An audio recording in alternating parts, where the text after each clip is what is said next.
हम मांग करेंगे कि अगर 20 सीट हमरा दिला दें शेरघाटी के लोग और अगल बगल के लोग, तो शेरघाटी के हम जिला बनाने के भी ऐलान करा दिया। जिला बन रहा है। हम 20 सीट लेके विधानसभा में, तो हम शेरघाटी के जिला निश्चित रूप में बना दो। हम ये चाहते हैं।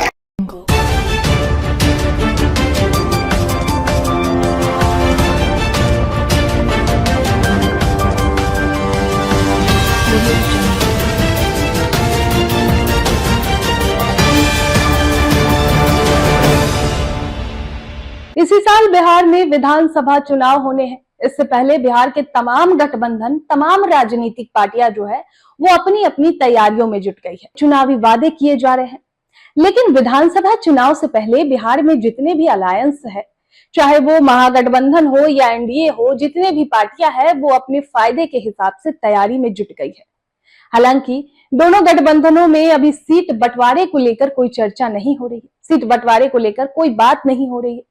इसके बावजूद भी दोनों गठबंधन के जो घटक दल के नेता है वो आए दिन सीट बंटवारे को लेकर, सीटों को लेकर ऐसी बयान देते हैं कि बिहार में सियासी सरगर्मी तेज कर देते हैं। अब ऐसे में एनडीए की बात करें तो पूर्व मुख्यमंत्री जीतनराम मांझी, जो कि अभी फिलहाल केंद्र सरकार में केंद्रीय मंत्री है, वो अक्सर सीटों को लेकर सियासी बयान देते रहते हैं, जिससे कि बीजेपी में खलबली मच जाती है, बीजेपी की टेंशन बढ़ जाती है, एनडीए में खलबली मच जाती है।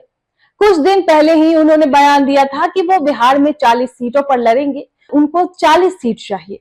अब बिहार से उन्होंने ये ऐसा ही बयान देकर एक बार फिर से राजनीतिक गलियारों में सरगर्मी तेज कर दी है। दरअसल विधानसभा चुनाव को लेकर अब तक एनडीए में सीट बंटवारे को लेकर कोई बैठक नहीं हुई है, ना कोई आधिकारिक स्तर पर चर्चा हुई है। इसी बीच केंद्रीय मंत्री जीतनराम मांझी की मांग ने एनडीए में हलचल बढ़ा दी है।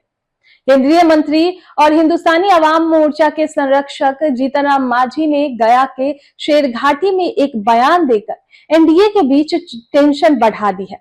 आगामी विधानसभा चुनाव में मांझी ने 40 सीटों की मांग कर दी है। उन्होंने गया के शेरघाटी सीट पर दावा ठोका है, साथ ही यहां तक कहा कि शेरघाटी को जिला भी बनाएंगे। राजनीतिक जानकारों की माने तो जीतनराम मांझी के बयान के पीछे सिर्फ एक ही वजह है कि वो अभी से ही एनडीए में प्रेशर बनाने के मूड में दिख रहे हैं। अब देखना होगा कि एनडीए में मांझी की इस मांग पर का कितना असर होता है। राजनेता भी मानते हैं कि चुनाव और सीटों के बंटवारे में अभी वक्त लगेगा, लेकिन दावे ठोके जाने लगे हैं। शेरघाटी अनुमंडल के रंगलाल हाई स्कूल मैदान में हम पार्टी की ओर से गरीब चेतना सम्मेलन का आयोजन किया गया था। सम्मेलन को संबोधित करते हुए जीतनराम मांझी ने मंच से कहा कि पूरे बिहार में एनडीए के घटक दल के रूप में उनकी पार्टी को 40 सीट मिलनी चाहिए।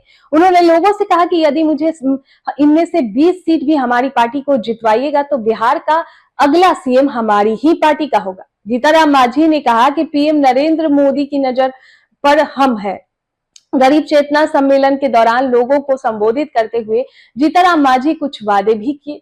उन्होंने कहा कि शेरघाटी में अपने पिछले सीएम कार्यकाल में शुरू की गई योजनाओं को फिर से लागू करेंगे। यहां तक कहा कि शेरघाटी को जिला भी बनाएंगे। अब जीतनराम मांझी की 40 सीटों की मांग और मुख्यमंत्री पर दावा एनडीए में तनाव बढ़ा सकता है। इससे सीट बंटवारे को लेकर जेडीयू, भाजपा और लोजपा के साथ टकराव की भी संभावना है। मांझी का ये कदम बिहार की राजनीति में नए समीकरण बना सकते हैं, लेकिन अंतिम फैसला तो गठबंधन की सहमति पर निर्भर करेगा। अब देखना होगा कि एनडीए में मांझी के इस मांग पर कितना असर होता है। खैर, इससे पहले आपकी क्या राय है इस पर कमेंट बॉक्स में हमें जरूर बताएं। सूर्या हॉस्टल एक बार अपने बच्चे को जरूर भेजें। सीमांचल का सर्वश्रेष्ठ हॉस्टल, 4ठी कक्षा से 10वीं तक कोचिंग एवं ट्यूशन निःशुल्क, बेहतरीन और हर सुविधा से लबरेज। हमारा पता है दलन कटिहार। संपर्क करें 7903 464641 पर। हमारा वीडियो अगर आपको अच्छा लगा हो तो आप हमारे वीडियो को लाइक करें, शेयर करें और हमारे चैनल को सब्सक्राइब जरूर करें।